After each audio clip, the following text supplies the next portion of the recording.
Magic the Gathering, the last refuge of the neglected. Months ago, I had uninstalled Arena after noticing that the numbers in my bank account were much smaller than expected. But the game kept calling to me. What if, I asked myself, what if I could play this game without spending a single cent? Before I knew it, Arena had mysteriously found its way back onto my PC, but I would not log into my old account, which was a monument to poor choices and buyer's remorse. No, this time I would start fresh. This time, I resolved to become a free-to-play player.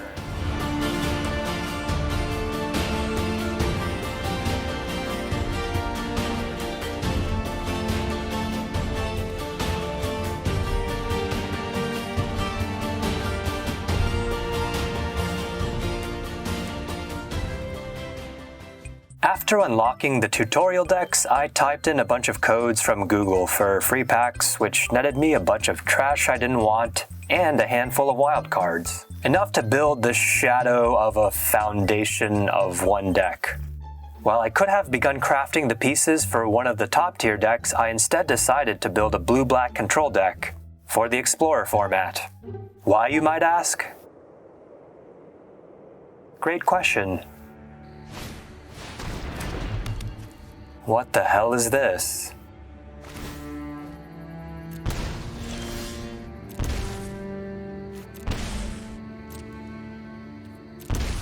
It is said that knowledge is power, which is quite unfortunate for me. In this game, I had no idea what I was playing against.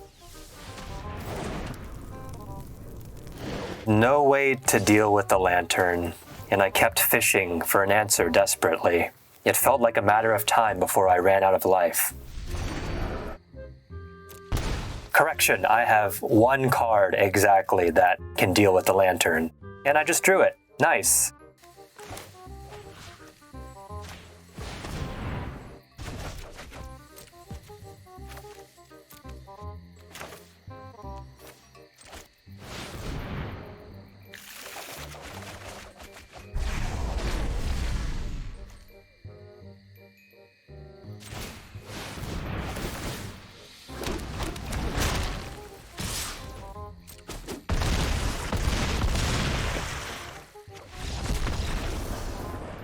So, despite having the power of flying sharks, I still almost managed to lose to a hobo with a knife. The sad truth is, we're all made of meat. After the lantern game, I noticed that for my daily quest, I had to play green or white in order to unlock the next free deck. Unfortunately, I had been playing blue-black this whole time. All that work for nothing. Exchanging the hours of my life doing a repetitive task that I don't want to for a reward that I don't care for feels a little bit like work. Magic the Gathering is a good use of your time, right? Right? It's fun. With renewed determination, I altered one of the whitish precons and queued up once more. Got to get that deck.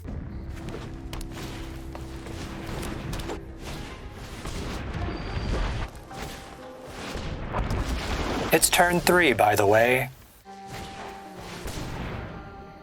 Yeah, I'm most definitely gonna have to counter that. While my opponent had all the mana in the world to play whatever he wanted, I, in turn, had an owl. And now I have a horse. Even the world champion couldn't save me this game. It wasn't even close.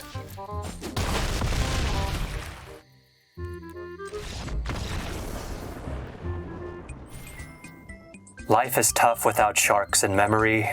After that one-sided loss, I thought, maybe I'm embarking on a foolish journey. Maybe Magic Arena is a pay-to-win game. My doubts, it seemed, were reinforced at the start of the next game when I noticed my opponent playing shock lands. Despite being at the bottom of the ladder, I wasn't safe from actual decks. When I saw the Ledger Shredder, I figured that this game was going to go about as well as the last one. But then I noticed that he missed a land drop. Hoping to slow down my opponent, I countered his card draw spells. While my delay tactics did work for a time, they weren't getting me closer to winning the game, and as the turns went on, I began to run out of cards, while he still had a relatively full hand. And what exactly was he going to do with all those cards?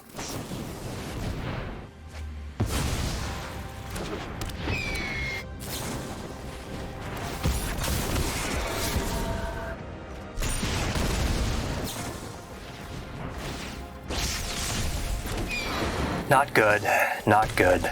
He still had a crackling drake, and the one card in his hand was surely better than mine since he had so much time to filter his draws. Hey, that's exactly what I needed.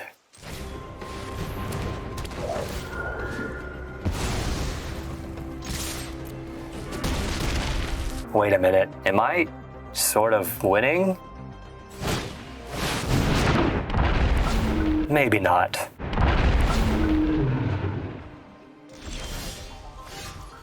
Hey, that's exactly what I needed.